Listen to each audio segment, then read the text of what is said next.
গোপালগঞ্জ এমন একটা জায়গা যেখানে গোপালগঞ্জের মানুষ তো আছে, গাছপালা পশু পাখিও আসলে আওয়ামী লীগের জন্য সমর্থন। তো আপনি ওই ওই রকম একটি জায়গায় গিয়ে যখন আপনি বঙ্গবন্ধু এবং বঙ্গবন্ধু তনয়া সাবেক প্রধানমন্ত্রী শেখ হাসিনাকে নিয়ে অশালীন বক্তব্য দিবেন, অশালীন উক্তি করবেন, স্বাভাবিকভাবে জনগণ এটাকে ভালোভাবে নিবেন। আর যার পরিপ্রেক্ষিতে মানুষজন আরো ক্ষিপ্ত হয়ে ওঠে এবং সেনাবাহিনী মূলত আজকে যে ভূমিকাটি নিল এই এনসিপির নেতাদের বাঁচাতে গিয়ে, এনসিপি কিন্তু এখনো আপনারা জানেন যে নিবন্ধিত রাজনৈতিক দল না, তারা কিন্তু প্রাথমিক যে বাছাই গত কালকে তারা তাদের নিবন্ধন তারা ফেল করেছে, তাদেরকে আরো 15 দিন সময় দেওয়া হয়েছে নিবন্ধনের ক্ষেত্রে। একটি রাষ্ট্রীয় নিবন্ধিত রাজনৈতিক দল না, এবং বাংলাদেশের ইতিহাসে কোনো রাজনৈতিক দলকে কি এইভাবে সেনা পুলিশ র্যাব প্রহরায় নিয়ে গিয়ে মিছিল মিছিল মিটিং করানো এবং এই ধরনের প্রোটেকশন দিয়ে তাদেরকে তাদের পক্ষ হয়ে সাধারণ জনগণের বুকে গুলি চালানোর ইতিহাস বাংলাদেশের গত 54 বছরের রাজনীতিতে আছে কিনা সেটা এখন দেখার বিষয়।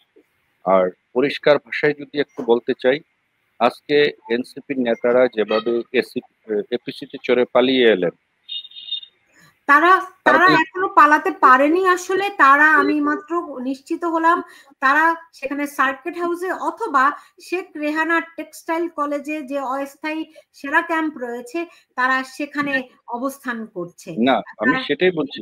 তারা জি মানে ওই জায়গা থেকে যেভাবে এপিসিতে তাদেরকে একে একে করে নিয়ে যাওয়া হলো, কোনো রাজনৈতিক নেতা কি দেখেছেন বিগত স্বাধীনতার 54 বছরে কোনো রাজনৈতিক নেতা এভাবে এপিসির ভিতরে ঢুকে সভাস্থল ত্যাগ করে? তো এই এনসিপি যেভাবে বাংলাদেশ আওয়ামী লীগকে নির্মূল করার ঘোষণা দিয়েছে, সারা বাংলাদেশ আওয়ামী লীগ উৎখাতের করার তারা ঘোষণা দিয়েছে, তো তাদের মূলত এপিসির ভিতরে যে কয়জন ঢুকে তারা তো তাই, তাদের রাজনৈতিক পরিমণ্ডল তো এপিসি।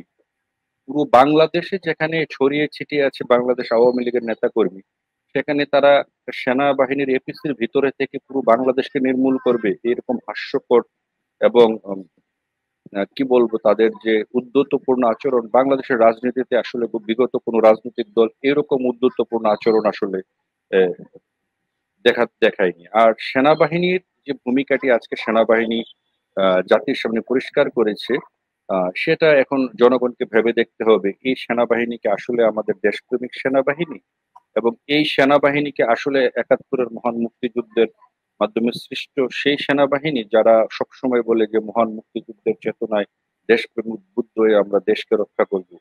এই সেনাবাহিনীর প্রত্যক্ষ মদতে কি বাংলাদেশে বিগত 5ই আগস্ট ঘটেনি? এবং আজকে কেন সেনাবাহিনী সাধারণ মানুষের বুকে গুলি চালালো? এর জবাব সেনাপ্রধান কি দিবেন? কারণ তিনি বলেছিলেন যে তার উপর ভরসা রাখতে, জনগণ তার উপর ভরসা রেখেছিল, এবং ভরসা রেখে বিগত 11 মাসে সারা বাংলাদেশে 3,500-এর উপরে মানুষ হত্যা হয়েছে, 5,000-এর উপরে ধর্ষণ হয়েছে, এবং কয়েক হাজার নারী নির্যাতনের মামলা হয়েছে। লুটপাট ভাঙচুর, ধানমন্ডির 32 থেকে শুরু করে এমন কোন মুক্তিযুদ্ধের স্থাপনা নাই যেগুলো গুড়িয়ে দেওয়া হয়নি। ইভেন সেনাবাহিনীর নিয়ন্ত্রণে থাকা স্থাপনাগুলো, মুক্তিযুদ্ধের স্থাপনাগুলো গুড়িয়ে দেওয়া হয়েছে, এবং মহান স্বাধীনতা শহীদদের বীর শ্রেষ্ঠদের যে স্মৃতিফলকগুলো যেগুলো সেনাবাহিনীর নিয়ন্ত্রণে ছিল সেগুলো ঘুরিয়ে দেওয়া হয়েছে। তাহলে এই সেনাবাহিনী যেখানে বাংলাদেশের স্বাধীনতা সার্বভৌমত্বের প্রতীক মুক্তিযুদ্ধকে রক্ষা করতে পারেনি, তারা কি করে বাংলাদেশকে রক্ষা করবে সেটি এখন দেখার বিষয়।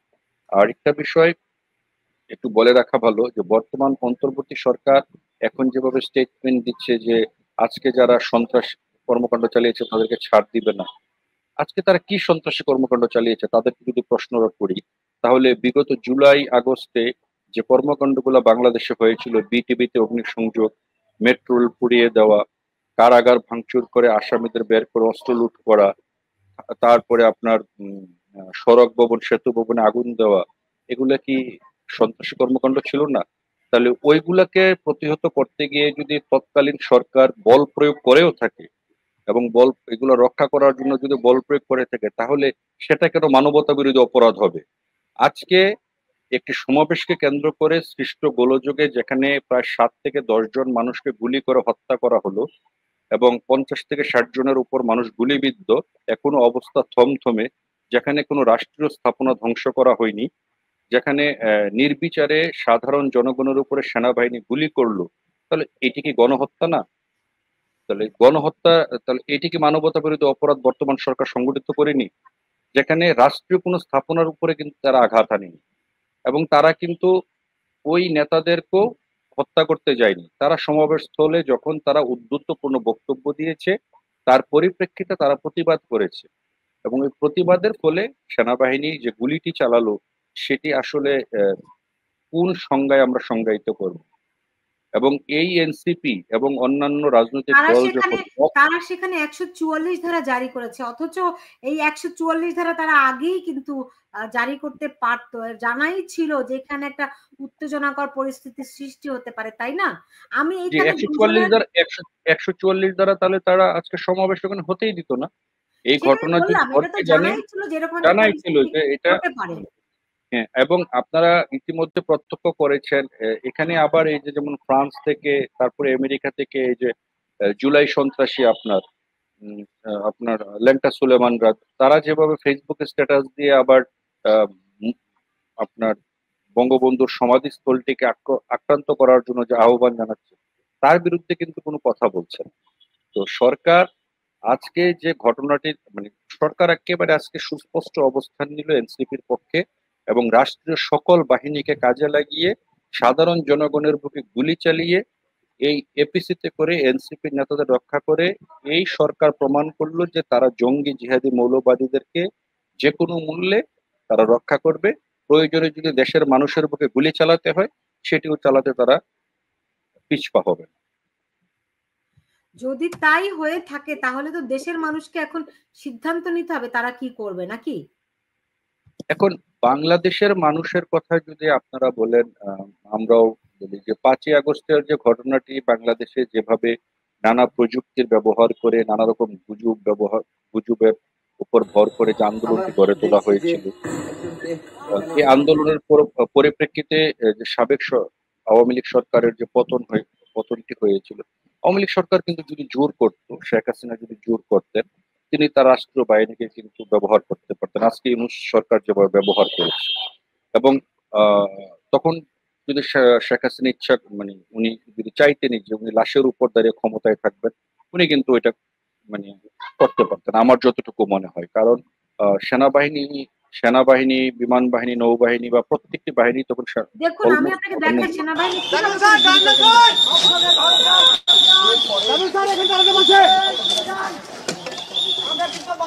কত বড় ব্যাগ স্যার, স্যার ডাকে স্যার, ডাইরেক্ট গুলি করবেন, গুলি তো করছি স্যার, গুলি কর, ডাইরেক্ট ডাইরেক্ট গুলি কর,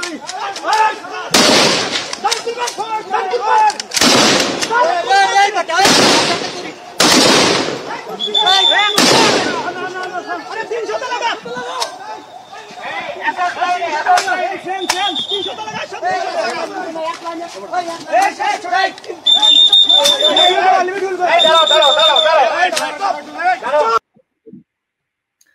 দেখলেন, আমি তারা ডাইরেক্ট গুলি করার নির্দেশ। আমি এটাই বলছিলাম যে তারা লাইন অফ ওয়ারে দাঁড়িয়ে যেভাবে আপনার অধিক সংখ্যক মানুষকে যেভাবে হত্যা করার যে তাদের যে প্রশিক্ষণে যেভাবে শেখানো হয়, আজকে তারা সেভাবেই সাধারণ জনগণের বুকে আসলে গুলি চালিয়েছে। তো একটি রাজনৈতিক দলের নেতাদের মানুষের দিকে গুলি চালালো, আর যাদের বিরুদ্ধে জঙ্গিবাদের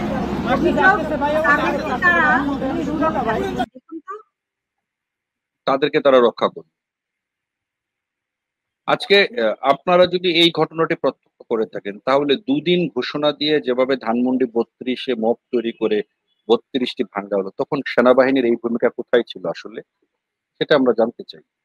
সেনাবাহিনী কেন ধানমন্ডি 32টি রক্ষা করেনি? কেন ধানমন্ডি 32 তো রাষ্ট্রীয় স্থাপনা ছিল এবং কেপিআই লিস্টেড একটি জায়গা, এই জায়গাটি কেন সেনাবাহিনী রক্ষা করেনি? সেনাবাহিনী কেন গণভবন রক্ষা করে? এই যে তাদের জীবনকে যে রক্ষা করছে, আমরা দেখতে পাচ্ছি যে তাদেরকে এপিসিতে করে সাজোয়া জানে করে তাদের জীবন বাঁচাচ্ছে, রাইট?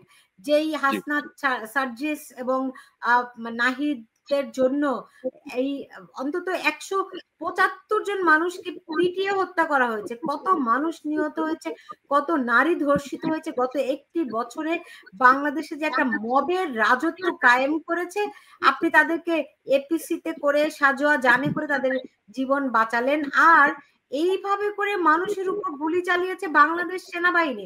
আমার তো মনে হয় গত 3 দশকে এরকম করে পুলিশ কোনো সেনাবাহিনী কারো বুকে গুলি চালায়নি। না, স্বাধীনতা পরবর্তী বাংলাদেশে আমরা এই ধরনের ভূমিকা গুলি তো করছি স্যার গুলি কর ডাইরেক্ট গুলি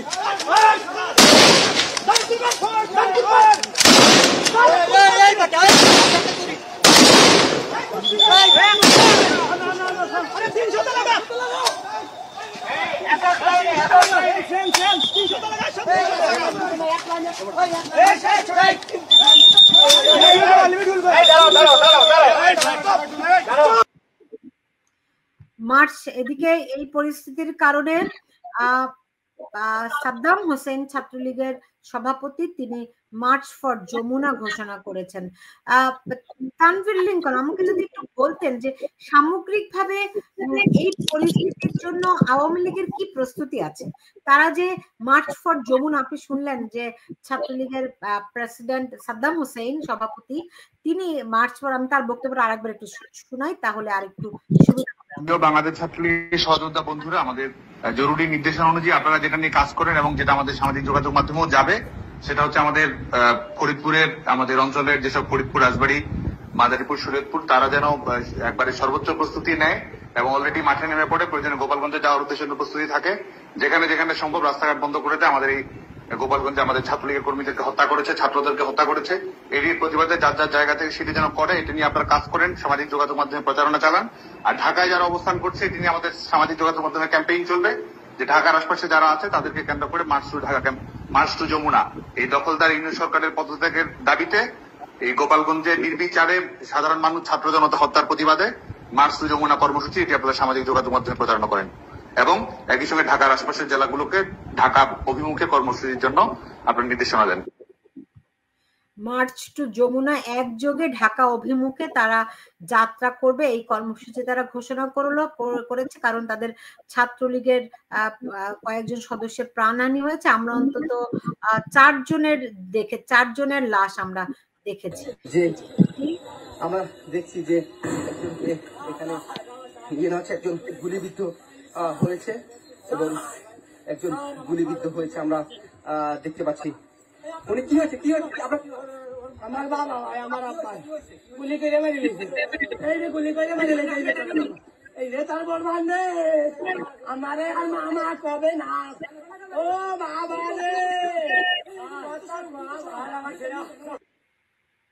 দেখেন, একটা বিষয় আমি আপনাকে বলি, বাংলাদেশের যতগুলো মিডিয়া আছে ওই মিডিয়ার স্ক্রল গুলো যদি দেখেন, এখন তারা ওখানে স্ক্রল দিচ্ছে কি গোপালগঞ্জে এনসিপির পদযাত্রায় সংঘর্ষ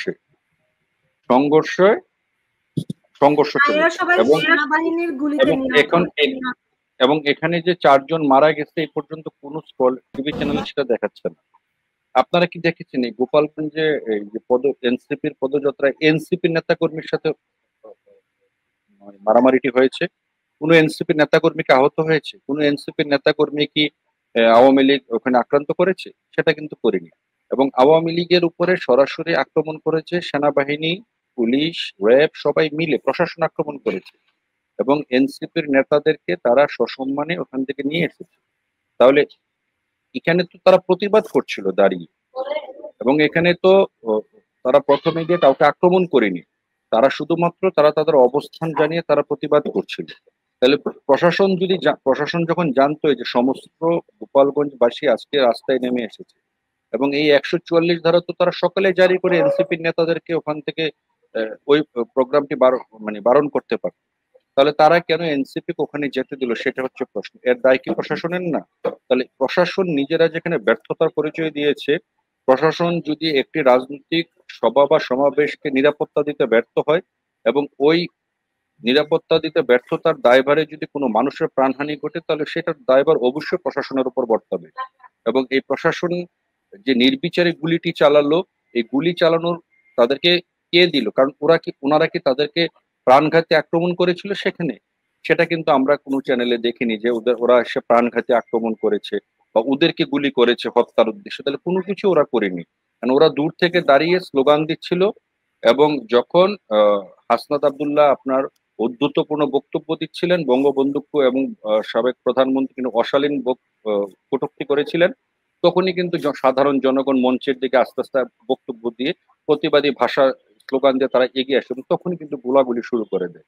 তাহলে বিষয়টি আপনারা ধরেই নিতে হবে যে ঘটনাটি আসলে পূর্ব পরিকল্পিত, এবং এই ঘটনার সাথে সাথে আবার বর্তমান সরকার বিবৃতি দিয়ে দিচ্ছে যে গোপালগঞ্জের এই ঘটনায় তাদের বিরুদ্ধে কঠোর ব্যবস্থা গ্রহণ করা হবে।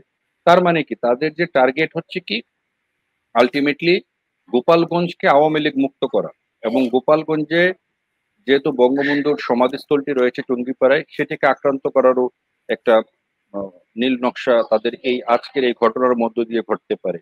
এবং যেহেতু সাধারণ জনগণ নিরস্ত্র, সাধারণ জনগণের ভাষা তো একটাই প্রতিবাদ, এবং এই সাধারণ নিরস্ত্র জনগণের উপরে আজকে সেনাবাহিনী যেভাবে গুলি করে হত্যাকাণ্ড সংঘটিত করলো, স্বাধীনতা পরবর্তী বাংলাদেশে এভাবে আমরা কোনোদিন এই ধরনের নির্বিচার গোলাগুলি সেনাবাহিনী সাধারণ জনগণের উপর আমরা, এবং বিগত 5ই আগস্টের আগে বাংলাদেশে যেভাবে রাষ্ট্রীয় স্থাপনাগুলো আক্রমণ করেছিল, সেখানে কিন্তু সেনাবাহিনী নীরব ভূমিকা পালন করেছিল সেগুলোকে রক্ষা না করে।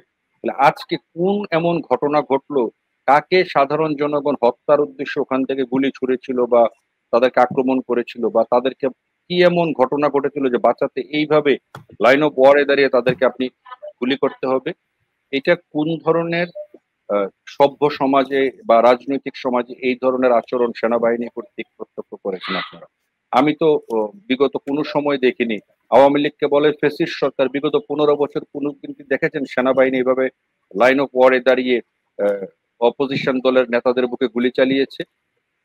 সেটা কিন্তু বিগত 15 বছর আমরা প্রত্যক্ষ করিনি। তাহলে আজকে যেভাবে সেনাবাহিনী গুলি করে সেখানে প্রায় 10 জন মানুষকে হত্যা করলো, এবং যে হত্যাকাণ্ডের সংবাদ বা সহিংসতার সংবাদ, হতাহতদের সংবাদ কোনো টিভি চ্যানেল দেখাচ্ছে না, এর কারণটা কি?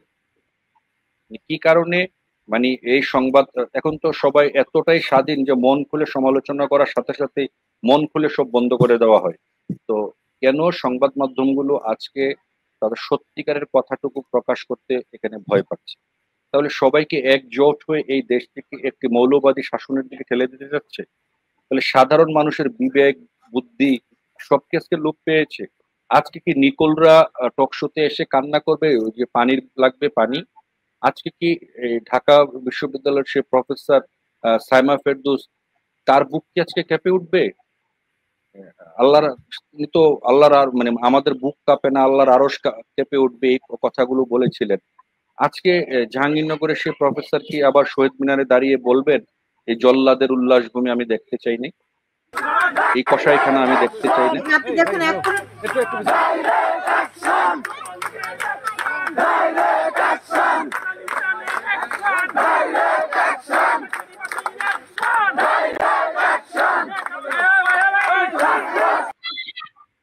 এখন এই মুহূর্তে গোপালগঞ্জের মানুষ মিছিল করছে, সেখানকার নারী পুরুষ বৃদ্ধ সবাই বাইরে বেরিয়ে এসেছে, ঘরের বাইরে বেরিয়ে এসেছে, তারা মিছিল করছে।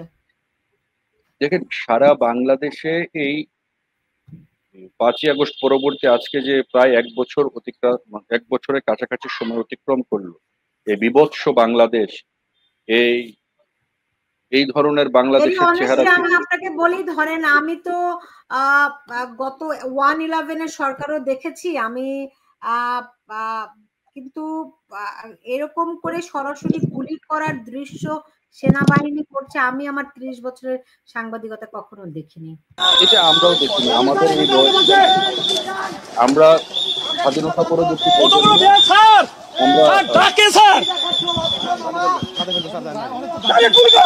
গুলি তো করছি স্যার,